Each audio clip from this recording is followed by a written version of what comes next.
Hey everyone, and welcome back to The Explainer. Today, we're diving into something that honestly absolutely blew my mind. We are exploring the VKO1 visual ecosystem.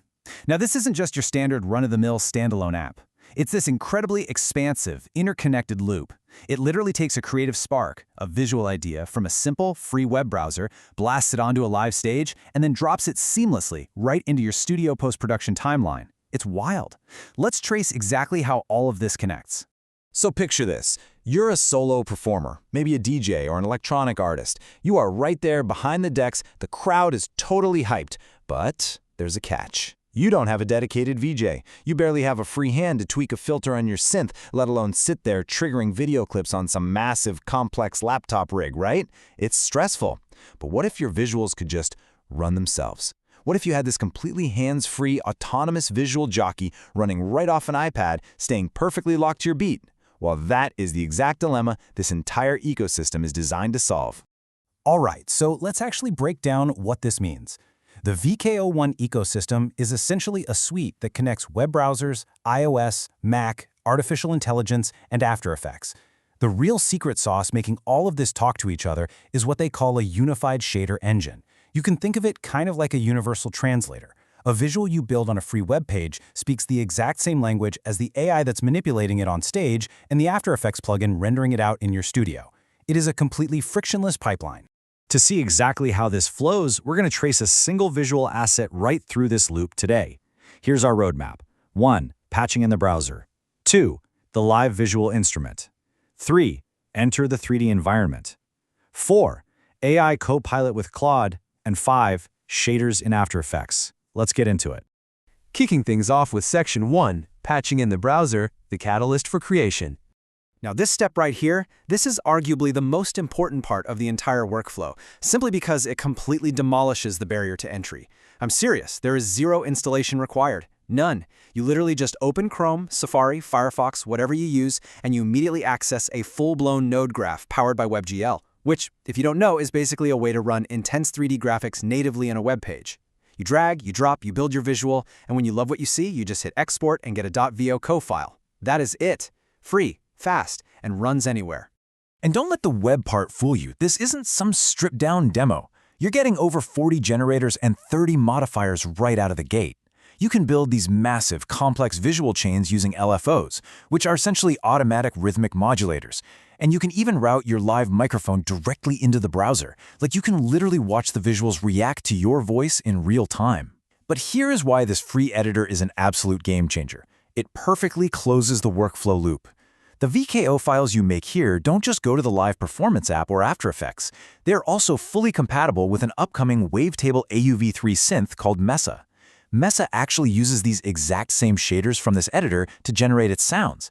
So you're not just patching visuals, you are patching the foundation for your audio too.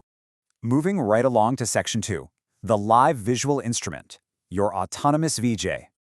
So we've prototyped our visual in the browser, and now we're bringing it to the stage using the iPad or Mac app. Now you can totally trigger your visuals manually like a traditional setup, but the real magic happens when you let the auto mix modes take over. Basically, it's your automated VJ. Mix mode fully takes the wheel, randomly pulling from 128 clips and auto-rotating effects. Mix 2 creates this beautiful continuous two-layer composite, and Blend evolves everything dynamically without ever overriding the manual tweaks you want to make on the fly. And the absolute best part, the app stays perfectly locked to your music using Ableton Link or a standard MIDI clock. So it is literally reading the rhythmic heartbeat of your hardware and making all these visual changes perfectly on the beat, totally hands-free. Next up, Section 3. Enter the 3D environment, depth inside the graph.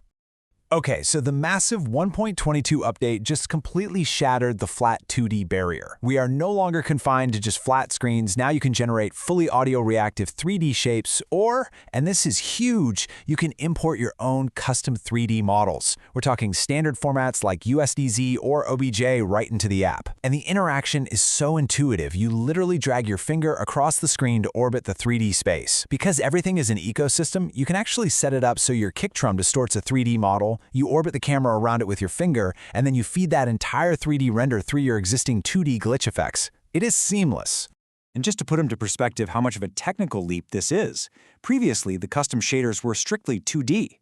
You are basically painting flat pixels onto a screen based on UV coordinates. Very cool, but limited. But with true 3D shaders, you are writing code for actual physical geometry. We're talking vertex and fragment pairs.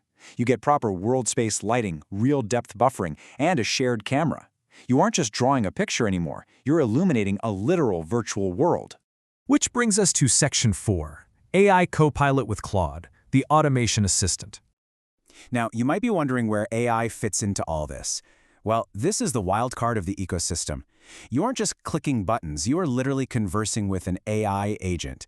You can type a plain English prompt like, "Build me a hypnotic audio reactive tunnel shader," and put it on pad 3. And Claude will actually go in, write the Apple Metal code, compile it, check it for errors, fix the errors, and push that final visual directly onto your live performance grid. No way, right? But it actually works. It's absolutely fascinating because Claude basically becomes your live art director. It's compiling code in real time, completely in the background, without ever stopping your music. It even does off-screen renders, so it can essentially look at its own work and visually verify that it looks good before it shows it to your audience. If you're doing a chill ambient set, Claude can literally read the live audio energy in the room and perform the visuals for you, dynamically triggering and blending based on the vibe. It is literally like having a second performer on stage with you. Finally, we reach Section 5, Shaders in After Effects, the studio post-production.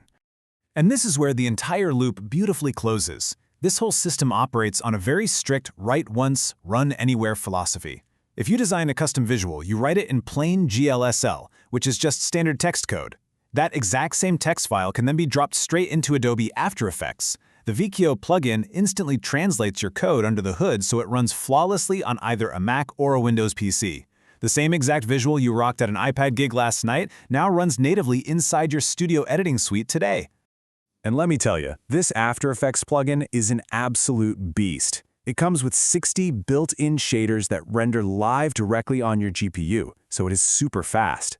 But since you're in the studio, you want precision, right? So every single numeric control is completely keyframeable to your composition's timeline. Or you can set them to react dynamically to your specific audio track. Imagine being a motion designer prototyping a crazy slit scan effect while drinking coffee using that free web editor, and then just dragging that file into your After Effects comp and watching it animate flawlessly to the music. The efficiency is just off the charts.